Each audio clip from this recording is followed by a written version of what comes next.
Quotes. ಸರ್ಫಾ quotes. ಸರ್ಫಾ quotes ರವರ ಸುದೀರ್ಘ ಬಾಳಿಕೆಯ ಸುಂದರವೂ ಆದ ಜಲಾಧಾರಿತ ಪರಿಸರ ಸ್ನೇಹಿ ಪೇಂಟ್ಗಳನ್ನೇ ಬಳಸಿ. Sarfa luxury emulsion paint, odourless, low ವಿಒಸಿ,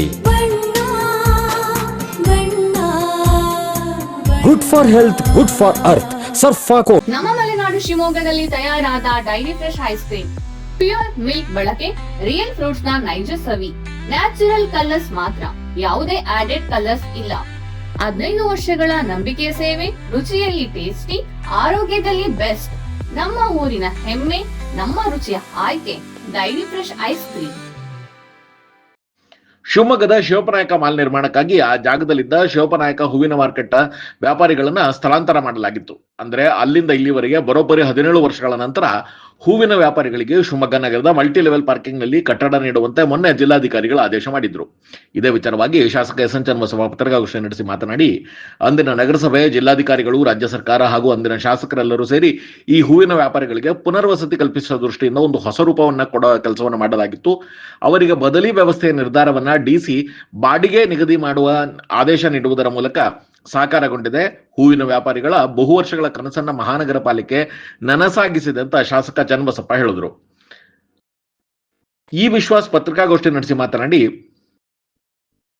ಈ ಹೂವಿನ ವ್ಯಾಪಾರಿಗಳಿಗೆ ಮಳಿಗೆ ಕೊಡಿ ಅಂತ ಮಾಜಿ ಡಿಸಿಎಂ ಕೆಎಸ್ ಈಶ್ವರಪ್ಪ ನೇತೃತ್ವದ ರಾಷ್ಟ್ರಭಕ್ತರ ಬಳಗದ ವತಿಯಿಂದ ಕೆಇ ಕಾಂತೇಶ್ ಸಹ ಒಂದರ ಮೇಲೆ ಒಂದರಂತೆ ಪತ್ರಿಕಾಗೋಷ್ಠಿ ನಡೆಸಿ ಮಹಾನಗರ ಪಾಲಿಕೆ ಹಾಗೂ ಜಿಲ್ಲಾಡಳಿತ ಮೇಲೆ ಒತ್ತಡ ತರ್ತಾ ಇದ್ರು.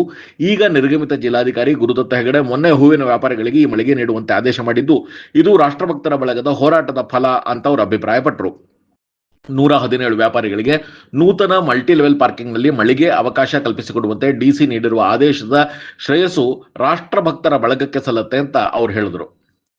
ಒಂದು ಸಣ್ಣ ಬ್ರೇಕ್ ಮುಗಿಸಿ ವಿಶ್ವಾಸ ಏನಂದ್ರು ಅಂತ ಕೇಳ್ಕೊಂಡ್ ಬರೋಣ ಬನ್ನಿ. ನಿಯಮಿತ ಸ್ತನ ಪರೀಕ್ಷೆಯಿಂದ ಸ್ತನ ಕ್ಯಾನ್ಸರ್ ಅನ್ನ ತಡೆಯಿರಿ. ಆರಂಭಿಕ ಹಂತದಲ್ಲಿ ಪತ್ತೆ ಹಚ್ಚಿದ್ರೆ ಕ್ಯಾನ್ಸರ್ ಅನ್ನ ಗುಣಪಡಿಸುವ ಸಾಧ್ಯತೆ ಹೆಚ್ಚು. ಸ್ತನ ಕ್ಯಾನ್ಸರ್ನ ಆರಂಭಿಕ ಪತ್ತೆಗಾಗಿ ಸ್ಕ್ಯಾನ್ ಮಾಡಿಸಿಕೊಳ್ಳಿ. ಸಂಪರ್ಕಿಸಿ ನಂಜಪ್ಪ ಆಸ್ಪತ್ರೆ, ಕುವೆಂಪು ರಸ್ತೆ, ಶಿವಮೊಗ್ಗ ಮತ್ತು ಮಾಗನೂರು ಬಸಪ್ಪ ರಸ್ತೆ, ದಾವಣಗೆರೆ. ದೂರವಾಣಿ ಸಂಖ್ಯೆ 0819260111 ಅಥವಾ 081822680000.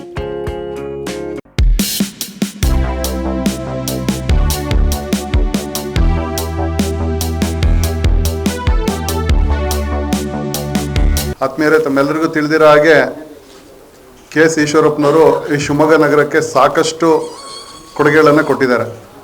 ಸುಮಾರು ವರ್ಷಗಳ ಕಾಲ ಶಾಸಕರಾಗಿ, ಮಂತ್ರಿಗಳಾಗಿ, ಉಪಮುಖ್ಯಮಂತ್ರಿಗಳಾಗಿ ತಮ್ಮದೇ ಆದಂಥ ಸೇವೆಯನ್ನು ಸಾಕಷ್ಟು ನೀಡ್ತಾ ಬಂದಿದ್ದಾರೆ. ಹಾಗೆ ಅವರು ಶಾಸಕರಾದಂಥ ಸಮಯದಲ್ಲಿ ಏನು ಈ ಹೂವಿನ ಮಾರ್ಕೆಟ್ ಇತ್ತು, ಆ ಹೂವಿನ ಮಾರ್ಕೆಟನ್ನು ತೆರವುಗೊಳಿಸುವಂಥ ಸಂದರ್ಭದಲ್ಲಿ ಅವ್ರು ಯಾರೂ ಕೂಡ ಒಪ್ಪಿರಲಿಲ್ಲ. ಆದರೆ ಕೂಡ ಅವತ್ತಿನ ಅಧ್ಯಕ್ಷರಾದಂಥ ಎಂ ಶಂಕರ್ ಅವರು, ಅಲ್ಲಿರ್ತಕ್ಕಂಥ ನಗರಸಭೆಯ ಎಲ್ಲ ಒಂದು ಕೌನ್ಸಿಲರ್ಗಳನ್ನು ವಿಶ್ವಾಸಕ್ಕೆ ತಗೊಂಡು, ಹಾಗೆ ಹೂವಿನ ಮಾರ್ಕೆಟಲ್ಲಿ ಇರ್ತಕ್ಕಂಥ ಅವರೆಲ್ಲರನ್ನೂ ಕೂಡ ಒಪ್ಪಿಸಿ, ನಿಮಗೆಲ್ಲರಿಗೂ ಕೂಡ ಮಳಿಗೆ ಕೊಡ್ತೀವಿ ಅಂತೇಳಿ ಅವರು ಒಪ್ಪಿರಲಿಲ್ಲ. ತಮಗೆಲ್ಲರಿಗೂ ಗೊತ್ತಿದೆ ಆ ಸಂದರ್ಭದಲ್ಲಿ ಎಷ್ಟು ಒತ್ತಡಗಳಿತ್ತು, ಇದಾಯಿತು ಅಂತೇಳಿ. ಅವ್ರನ್ನೆಲ್ಲರನ್ನೂ ಒಪ್ಪಿಸೋಂಥ ಸಂದರ್ಭದಲ್ಲಿ ಪ್ರಮುಖ ಪಾತ್ರವನ್ನು ವಹಿಸಿ, ಹಾಗೆ ಒಪ್ಪಿಸಿದ ನಂತರ ಅಲ್ಲಿಗೆ ಅನುದಾನಗಳನ್ನು ಕೂಡ ತಂದು ಇವತ್ತು ಏನು 118 ಮಳಿಗೆಗಳು ಸುಸಜ್ಜಿತವಾಗಿ ರೆಡಿಯಾಗಿದೆ. ಪ್ರಾರಂಭ ಹಂತದಿಂದನೂ ಅಲ್ಲಿ ಬಿಡಿಸೋವಂಥ ಸಂದರ್ಭ, ಒಪ್ಪಿಸೋವಂಥ ಸಂದರ್ಭ, ಇವತ್ತು ಅವರಿಗೆ ನೀಡೋವಂಥ ಸಂದರ್ಭದಲ್ಲಿ ಕೂಡ ಈಶ್ವರಪ್ಪನವ್ರ ಪಾತ್ರ ಬಹು ಮುಖ್ಯವಾಗಿ ಇದೆ. ಆದರೆ ನಿನ್ನೆ ನಮ್ಮ ಈಗಿನ ಶಾಸಕರು ಹೇಳ್ತಾ, ಇಲ್ಲ ಒಂದು ಕಡೆ ಕಾಗೆ ಮುರಿತಾ ಕೊಂಬೆ ಮುರಿತಾ ಅಂತ ಹೇಳಿದ್ದು ನಮಗೆ ತುಂಬ ನೋವಿನ ಸಂಗತಿ. ಯಾಕೆಂತೇಳಿದ್ರೆ ಈಶ್ವರಪ್ಪನವ್ರನ್ನ ಯಾರು ಕೂಡ ಇವತ್ತು ಶಿವಮೊಗ್ಗ ನಗರ ಆಗಲಿ, ಶಿವಮೊಗ್ಗದಲ್ಲಿ ಇರ್ತಕ್ಕಂಥ ಯಾರೇ ಜನಪ್ರತಿನಿಧಿಗಳಾಗಲಿ ಮರೆಯುವಾಗಿಲ್ಲ. ಕಳೆದ 13ನೇ ತಾರೀಕು ಕೆಇ ಕಾಂತೇಶ್ ಅವರು, ಅಂದರೆ ನಮ್ಮ ರಾಷ್ಟ್ರಭಕ್ತ ಬಳಗದ ಯುವ ನಾಯಕರಾದಂಥ ಅವರ ನೇತೃತ್ವದಲ್ಲಿ ಇಲ್ಲೇ ಒಂದು ಪ್ರೆಸ್ ಮೀಟನ್ನು ಕೂಡ ಮಾಡಿದ್ವಿ. ಜನವರಿ 2ನೇ ತಾರೀಕನ್ನು ನಾವು ಕಾರ್ಪೊರೇಷನರ್ಗೆ ಗಡುವು ಕೊಟ್ಟಿದ್ವಿ. ಯಾಕೆಂತೇಳಿದರೆ ಈಗಾಗಲೇ ಮೋದಿಯವರು MP ಚುನಾವಣೆ ಸಂದರ್ಭದಲ್ಲಿ ಬಂದಂಥ ಸಂದರ್ಭದಲ್ಲಿ ಅವೆಲ್ಲ ಉದ್ಘಾಟನೆ ಆದಂಥದ್ದು. ಆದರೂ ಕೂಡ ಈವರೆಗೂ ಕೂಡ ಯಾರಿಗೂ ಹಂಚಿಕೆ ಆಗಿರಲಿಲ್ಲ. ಪ್ರತಿ ವರ್ಷಕ್ಕೆ 11.5 ಕೋಟಿಗೂ ಹೆಚ್ಚಿನ ಒಂದು ಲಾಭ ಕಾರ್ಪೊರೇಷನ್ಗೆ ಬರುವಂಥದ್ದು ಅನ್ಯಾಯ ಆಗಿದೆ. ಹಾಗಾಗಿ ಇವತ್ತು ಯಾವುದೇ ರೀತಿಯ ಅಭಿವೃದ್ಧಿ ಕಾರ್ಯಗಳು ಶಿವಮೊಗ್ಗದಲ್ಲಿ ಆಗ್ತಾ ಇಲ್ಲ. ಅಂಥ ಒಂದು ಸಂದರ್ಭದಲ್ಲಿ 11 ಕೋಟಿ ಅಂತ ದೊಡ್ಡ ಮೊತ್ತ ಬರ್ತಾ ಇರೋ ಆದಾಯನೂ ಕೂಡ ಹೊಡ್ತಾ ಬಿದ್ದಿದೆ. ಹಾಗಾಗಿ 2ನೇ ತಾರೀಕು ನಾವೇನು ಗಡುವನ್ನು ಕೊಟ್ಟಿದ್ವಿ, ಆ ಗಡುವು ಒಳಗಡೆ ಅವನ್ನ ನೀಡಲಿಲ್ಲ ಅಂತ ಹೇಳಿದ್ರೆ ನಾವು ಕಾರ್ಪೊರೇಷನ್ ಮುತ್ತಿಗೆ ಹಾಕ್ತೀವಿ ಅಂತೇಳಿ ತಮ್ಮ ಹತ್ರ ಇದೇ ಪ್ರೆಸ್ ಮೀಟಲ್ಲಿ ಹೇಳಿದ್ವಿ. ಹಾಗಾಗಿ ನಿನ್ನೆ 2ನೇ ತಾರೀಕು ಏನು ಇವತ್ತು 2ನೇ ತಾರೀಕು ಈಗ ಒಂದು ಮೊದಲನೇ ಹಂತದ ನಮಗೆ ಜಯ ಸಿಕ್ಕಿದೆ. ಈ ಜಯಕ್ಕೆ ತಾವು ಕೂಡ ಕಾರಣಭೂತ ಅಂತ ಹೇಳಲಿಕ್ಕೆ ಇಷ್ಟಪಡ್ತೀವಿ. ಯಾಕೆಂತೇಳಿದ್ರೆ ಅವತ್ತು ತಮ್ಮ ಪತ್ರಿಕಾಗೋಷ್ಠಿಯಲ್ಲಿ ತಾವು ಕೂಡ ಹೆಚ್ಚಿನ ಒಂದು ಪ್ರಚಾರ ಮಾಡಿದ್ದು ತುಂಬ ಈ ಮಹಾನಗರ ಪಾಲಿಕೆ ಮೇಲೂ ಒತ್ತಡ ಬಂದಿದೆ, ಹಾಗೆ ಸಂಬಂಧಪಟ್ಟ ಅಧಿಕಾರಿಗಳ ಮೇಲೆ ಒತ್ತಡ ಬಂದಿದ್ರಿಂದ ಈ ಒಂದು ಪ್ರಥಮವಾಗಿ ಏನು 118 ಮಳಿಗೆಗಳಿದೆ ಆ ಮಳಿಗೆಗಳನ್ನು ನೀಡುವಲ್ಲಿ ಇವತ್ತು ಯಶಸ್ವಿಯಾಗಿದ್ದೀವಿ.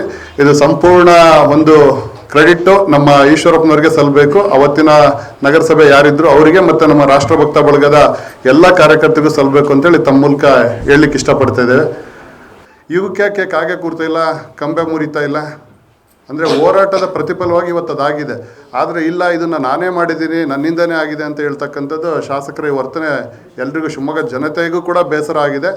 ಇದು ನಾನೇ ಅನ್ನೋದು ಸರಿಯಲ್ಲ ಅಂತೇಳಿ ಇವತ್ತು ನಾವು ಪತ್ರಿಕಾ ಮೂಲಕ ಅವರಿಗೆ ಎಚ್ಚರಿಕೆ ಕೊಡಲಿಕ್ಕೆ ಇಷ್ಟಪಡ್ತಾ ಇದ್ದೇವೆ.